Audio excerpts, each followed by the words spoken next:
18 වෙනිදා නුවරටත් 19 වෙනිදා අනුරාධපුරයටත් තරඟ නිමා වෙන වෙලාවල් වලට තරඟ ආරම්භ කරන තැන් වලට පැමිණෙන්න.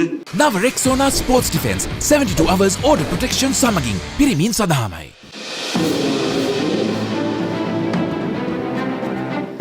සයිකල් සවාරියක් ලංකාවේ දින කිහිපයක් තියෙන සයිකල් සවාරියක් කිරීමේ අවශ්‍යතාවය අපිට අමාත්‍යාංශයක් විදියට තදින්ම දැනුණා.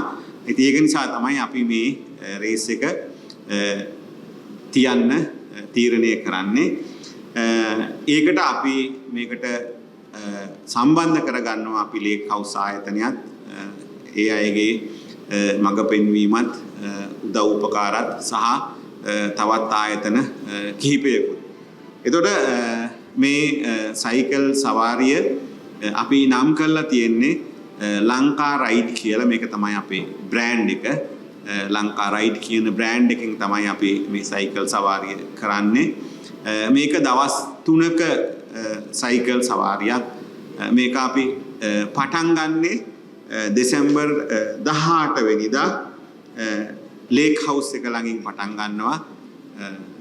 උදේ 9ට මේක ඉවර වෙනවා නුවරින්.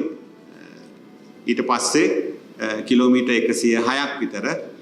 ඊට පස්සේ දෙවෙනි දවසේ 19 වෙනිදා රේස් එක නුවර ඉඳලා අනුරාධපුරයට යනවා. කිලෝමීටර් 136ක් පමණ දුරක. තුන්වෙනි දවසේ අනුරාධපුරේ ඉඳලා කොළඹට නැවත රේස් එක එනවා. පුත්තලම හරහා කොළඹට එනවා. කිලෝමීටර් 208ක් විතර.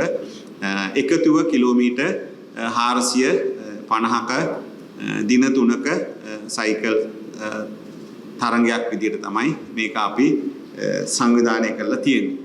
ඒතර මේකේ අපි බලාපොරොත්තු වෙන එකම දේ ලංකාවේ නැවත සයික්ලින් කියන එක. ඒ කියන්නේ බයිසිකල් පැදීම සහ බයිසිකල් තරඟ, බයිසිකල් රේස් කියන එක ලංකාවේ ප්‍රොමෝට් කරන්න තමයි අපි මේ කටයුත්තට අත ගහන්නේ. මොකද අපි හැමෝම දන්නවා අවුරුදු කාලෙට ලංකාවේ හැමතැනම බයිසිකල් රේස් තියෙනවා. හැම ගමකම අවුරුදු උත්සව තියෙනවා. ඒ අවුරුදු උත්සවත් එක්ක බැඳෙන එකක් තමයි සයිකල් රේස් කියන එක.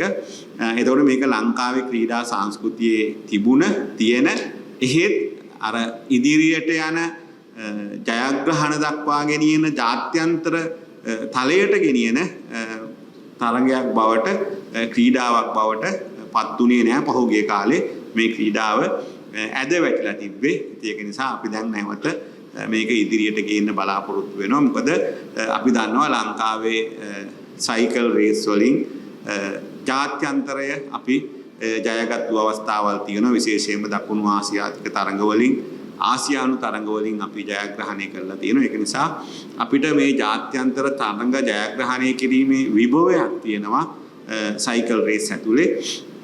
ඉතින් ඒකත් අපි සැලකිල්ලට අරගෙන තමයි මේ සයිකල් රේස් එක මේ ලංකා රයිඩ් එක අපි තියන්න උත්සාහ ගන්නේ සහ සැලසුම් කරන්නේ.